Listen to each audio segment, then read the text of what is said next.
Hey, welcome back, folks. Just wanted to revisit a thing I had mentioned way back, I think in the second video of this series, about manuals and what I was using for my original playthrough back when I got the game in 97, 98. So what we have here is I found the actual CD that I got with the game back then. And here we have the contents of that CD. So you'll see we have manual.txt and passwords.txt because, as you see, sometimes when I load up the game it asks for a password. On this version of the game, the password input is eliminated, but you know, back in the day you had to get out your manual and look up the word and all that stuff. But what I really wanted to talk about is manual.txt. You will see our manual that I got when I originally purchased the game was all just text. There's a significant gap here that I noticed when I compare that to what is over here. So in the manual.txt, you'll see we start out with Crusaders of the Dark Savant documentation hit book also available. Then it goes into the copyright, which is here on this page, then into credits, which is these pages, and from that the acknowledgments, and then skips down to memory lane. Well, that means they totally did not include this background text, which I read for us back in that previous episode. So I am not surprised that I had absolutely no clue any of this background information, because it wasn't available when I had the game originally. Then they skipped the table of contents, which kind of makes sense because it's not a manual, it's now just one big text file. And then they proceed down here with the rest of the manual as we had gone through. Some of the huge differences, of course, are, since this is just a text file, all these images that we've seen in here, not only the artwork but the little UI images, are totally lacking. So when it refers to the lock picking and trying to force a door, let's see if I can find where that is in relation to things. That is under the party options, moving characters.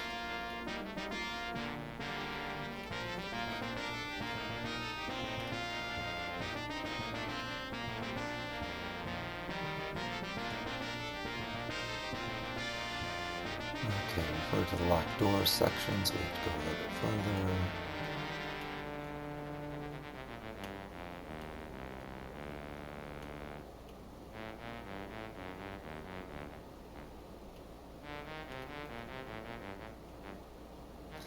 Okay, so here's this section, the text file.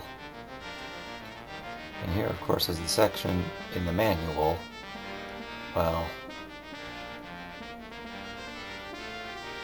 obviously, what you get in a text file is severely lacking from what you would get in the actual manual. So that's just a little bit of explanation as to why 18 or 19-year-old me had very less of a clue of what I was doing in the game, given the information that I was operating with.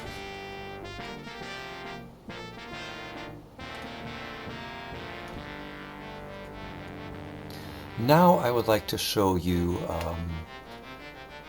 the Cosmic Forge tool. This is what dfortae had used to edit the files to create his mod for the game. In here, he went through and edited all kinds of stuff. He added different chests, added different items. I know he changed some of the spells around, and so this is a tool that you can use to edit all kinds of things in the game. One useful item here is the saved files viewer. So I'm just going to pull that up. And here's the save files viewer. In here you can see what's going on with our characters, particularly stuff that is normally hidden in the game. Like in the game we have no idea what our resistances are, but here we can see that. We can see our characters' mischance, the damage our weapons do, special effects that our weapons do, all kinds of stuff that we would normally just wouldn't have any idea of. It also shows us the attitudes of certain NPCs, which is interesting background information. And it shows us our stats in relation to level ups and class changes. So here is how I know that Angie, at this point in the game, still needs to get 1 point of intelligence if she wanted to be a ninja, but she is already set to be a monk, and currently she is a Valkyrie. So just wanted to share with you this tool.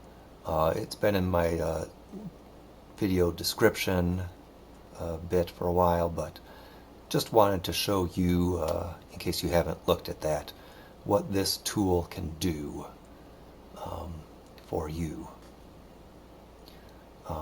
One other item we can see here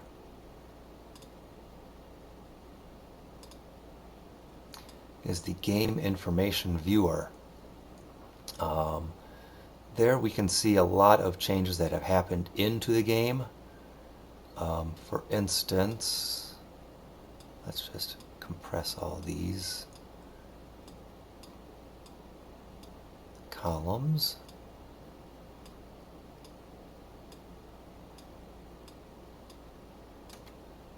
And we can see that fighters now have some features. They have weapon mastery, armor mastery, and fearless.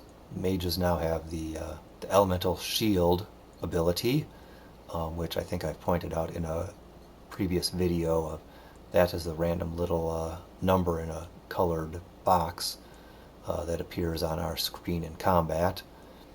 And this is the random shield of ice, fire, or air that the mage character, as of right now, that is Fran, has created when we start the fight.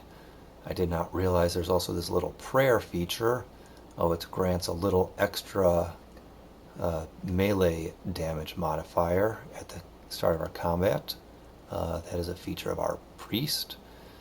As of right now in the party, we have Valkyries. They are immune to nausea and curse or irritation effects. Interesting to know.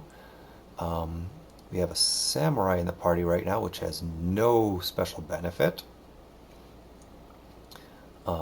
We currently have no, we don't have a ninja in the party right now. I think we have a monk right now. Honestly, don't remember.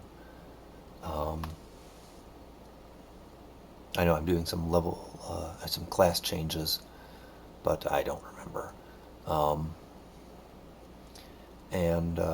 Yeah, the monk gets these certain features to it.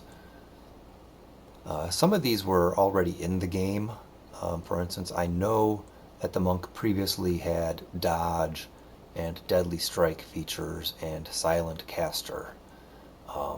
I don't know if the ninja had skilled thief or the martial artist abilities before installing the mod. So yeah, this is just all additional information going on. And then with races, here is the information. It says we have the ability to equip and use any weapon or missile. I did not realize that on our characters. I guess I'll have to try that out. And we have potential. Here it says it grants us the ability to increase our attributes up to 20 when gaining a new level. So I had previously in one of the videos been very surprised when a character got a 19 or a 20 when she leveled up, and that is an feature for the human race that has been added here in this in the mod. So again, just wanted to share this with you. Hopefully you have a little more idea of what is going on with the dfortae mod that I'm using and with this tool to understand those and look those up for yourselves if you choose to play the game too. So again, I'd like to say thanks for watching this video. Next one, we'll get back into the game, and I hope you all have a great day.